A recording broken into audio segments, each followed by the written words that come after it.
पहले आपके फिल्म के बारे में जानना चाहेंगे, सीरीज़ के बारे में। तो ये एक्चुअली जो किरदार है, मेरा कैरेक्टर का नाम है रोमेश। ये एक बहुत ही एस्टैब्लिश्ड स्टार है बॉलीवुड में। अगर आप जानते होंगे कि स्पॉटलाइट बिहाइंड द सीन्स जो होते हैं life about Bollywood, about actors, जो कि बहुत लोगों को शायद गलतफहमी होती है वो जो ग्लैमर वर्ल्ड देखकर।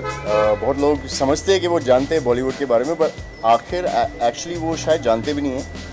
ये बिहाइंड द सीन्स लुक है बॉलीवुड में जो होता है, जो the highs the lows of life in Bollywood, ये उसके बारे में।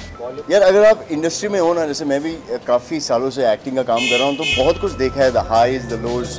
तो यहाँ पे अगर आप बहुत बड़ा किरदार लो, एक बहुत बड़े स्टार के बारे में करो, और एक जो स्टार है, जैसे जो आउट ऑफ टाउन से त्रिधा का जो कैरेक्टर है वो बाहर से आती है, तो उसकी जो जर्नी होती है इन बॉलीवुड उस पर बेस्ड है। उसके किरदार का और मेरे कैरेक्टर का जो उसके किरदार का और मेरे कैरेक्टर का जो एक मिलन होता है। मैं एक शादीशुदा बंदा हूँ, so all this thing, the highs the lows, and it's quite an entertaining one. इसमें खड़े रहना यहाँ लुक के लिए है। सारे कैमरे आपके लिए। आइडिया तो मेरा ये था कि 6-7 बना लूँ, लेकिन व्यू वालों ने कहा कि भैया इस बार 2 ही दे दीजिए, बाकी बाद में देना। आइडियाओं की कोई कमी नहीं है, लेकिन सवाल ये है कि हॉरर बना रहा हूँ या सुपरनैचुरल थ्रिलर जो कहते हैं आजकल, या स्पॉटलाइट जो एक हीरोइन की कहानी है वो बना रहा हूँ। बात यह है कि वेब पे बना रहा हूँ, और मुझे लगता है कि अलग बात वो है, क्योंकि हॉरर तो बहुत कुछ कर चुके हैं, 3D में भी कर चुके हैं, लेकिन ये जो मौका मिला है कुछ अलग करने का, कि हमें इसमें ना गाने डालने की ज़रूरत है, और जैसे आप जानते ही हैं कि ना किसी से सेंसरशिप लेने की ज़रूरत है, तो हम वो कर सकते हैं जो हम चाहते हैं। ये नहीं कि हम मनमानी करके कुछ भी अश्लील बना ले, लेकिन एक नया प्लेटफॉर्म है।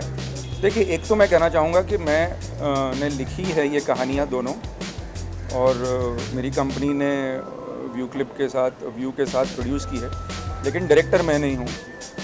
गहराइयाँ के डायरेक्टर हैं सिद्धांत, जो यहाँ चुपके से खड़े हुए हैं, और स्पॉटलाइट के डायरेक्टर हैं सोहेल ततारी। और मैं ये कहना चाहूँगा कि ये मेरे डायरेक्टर्स की जीत है कि उन्होंने कम समय में बहुत ही मुश्किल सीरियल बनाई हैं, वेब सीरीज़ बनाई हैं दोनों। और सबसे बड़ी बात यह है कि उन्होंने जो आमतौर पे यूट्यूब पे एमेच्योर वीडियोस दिखते हैं, ऐसा ना करके उसे एक फ़िल्म का दर्जा देके, एक फ़िल्म की लुक देके, वेब सीरीज़ का जो प्लेटफॉर्म है उसे बढ़ावा दिया है। तो I am really proud of both of them. Why should you have, because I think it is the future. देखिए, बड़ा सीधा हिसाब है। हम लोग जो एंटरटेनर्स होते हैं, हम लोग होते हैं भांड बिरासी। हम लोग वहाँ जाते हैं जहाँ भीड़ लगी होती है। तो आजकल भीड़ कहाँ लगी है? फ़ोन पे लगी है। सब अपने अपने फ़ोन पे होते हैं। अगर फ़ोन पे नहीं होते तो सिनेमा घर खाली क्यों होते? सब और किसी में आज वो पेशेंस नहीं है कि 2 घंटा देखे, 2.5 घंटा देखे। लोगों को 20 मिनट देखना है, 25 मिनट देखना है, चलते चलते गाड़ियों में देखना है, ट्रेन में देखना है। तो यही फ्यूचर है। और एंटरटेनर का तो धर्म है कि जहाँ भीड़ होगी वहीं जाके हम अपना डेरा लगाएंगे, जहाँ खाली होगा वहाँ जाके करेंगे क्या? एक टाइम पे देख लेते हैं। वेब सीरीज़ जो है वो 10 एपिसोड की होती है, 12 या 13 एपिसोड की होती है। तो अब कहानी तो वही 3.5 पौने 4 घंटे की कहते हैं, लेकिन उसे 10 हिस्सों में डिवाइड करके कहते हैं। ऑफकोर्स उसका राइटिंग अलग होता है, क्योंकि वो हर हिस्सा जो है वो अपने आप में इंटरेस्टिंग होना चाहिए, अपने आप में उसकी कहानी ऐसी होनी चाहिए कि आपको दूसरा एपिसोड देखने का मन करे। लेकिन कहानी जो है वो तो एक ही होती है। तो ये नहीं है कि आप 2 घंटे की कहानी या 2.5 घंटे की कहानी 10 मिनट में कह रहे हैं या 20 मिनट में कह रहे हैं। आपके पास वक्त तो उससे ज़्यादा ही है। सिर्फ ये है कि आपने उसको 10 भाग में डिवाइड कर दिया। वो आप पोस्टर बनाने वाले से पूछिए, क्योंकि पोस्टर बनाया मैंने नहीं। तो पोस्टर का जवाब मैं नहीं दे सकता, मैं कहानी को लेकर जवाब दे सकता हूँ।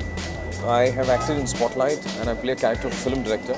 and how he essentially grooms and has a journey with the main protagonist girl, and it's a nice cat and mouse game they play with each other, and how he kind of helps her, falls in love with her, and then somewhere realizes that she's using him and his power and position to get ahead in life.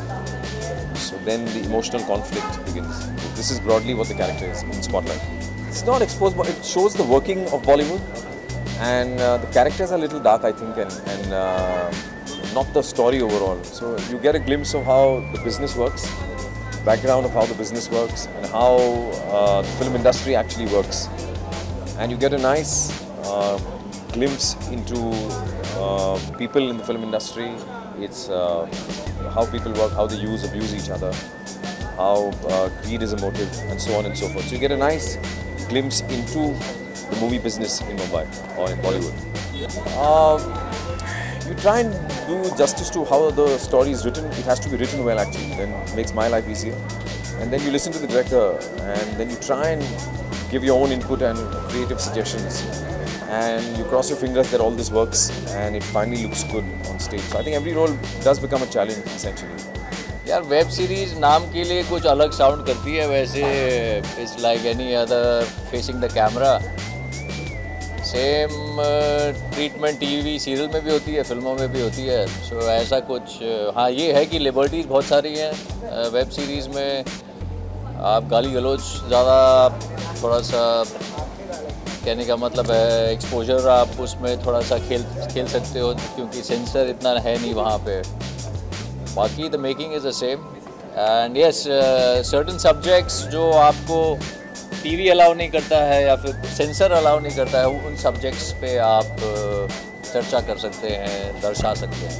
Oh, the experience was brilliant actually to start with, because it's Vikram sir's banner and quite thrilling, quite professional, and I haven't attempted a character like that before, so it was nice, it was good. About the web series play, well, it has a very good platform, especially for us. Like it's easy for us to reach a lot of people, so it's really nice that way. And plus, it's a huge platform, so it's a lot of work, a lot of characters, and for actors, I guess it's like a blessing in disguise. So it's really nice that way. I am currently, and I unfortunately can't really say much about it, but you will see next time. Thank you so much.